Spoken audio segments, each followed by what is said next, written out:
Hi, I'm Larry Karaszewski, and this is Trailers from Hell. In the 1960s, Elizabeth Taylor was the most famous person on the planet Earth. She practically invented the modern tabloid celebrity. She stole Debbie Reynolds' husband, almost died of pneumonia, won the Oscar for Butterfield 8, and then she starred in the most expensive and troubled production of all time, Cleopatra, where she starred a very public extramarital affair with Richard Burton, and then she won the Oscar again for her stunning work in Who's Afraid of Virginia Woolf. But after that, bam, something changed, and she never quite made another good movie again. She became some sort of alcoholic celebrity monster, so famous that she couldn't really play normal. And the pictures she chose to appear in are some of the oddest movies ever made. They're almost their own genre, weird and depressing. And here's one of them, from 1968, Secret Ceremony. What is really strange about the movies Elizabeth Taylor made during this time is that the films have left absolutely no footprint.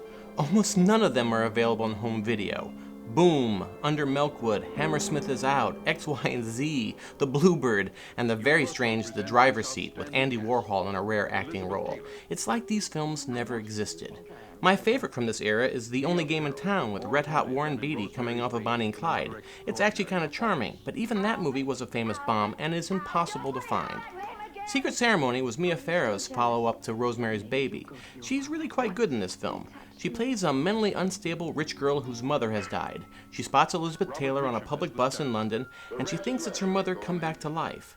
Conveniently, Elizabeth's own daughter is also deceased, and so Mia and Liz move in together and set up a fake home. All goes well until perverted stepfather Robert Mitchum shows up and puts the moves on both women. That's disgusting. Why didn't you call someone, a doctor or the police? It is time to speak of unspoken things. The movie isn't quite coherent, but it definitely sets a mood. Directed by Joseph Losey, he's another odd duck. Named during the McCarthy-era communist witch hunt, he fled to Europe and had a very erratic career, bouncing from complete messes to Cannes Grand Prix winners. One of the funny things about Elizabeth Taylor movies from the late 60s is that no matter what character she is playing, she is always dressed in the most amazing designer gowns, and her accent is all over the place, sometimes American, sometimes British, sometimes in the same scene. It's probably just the booze talking. Secret Ceremony didn't really make a splash in theaters, and so apparently when the movie showed up on network television, a bunch of new scenes were added to sanitize and explain the plot.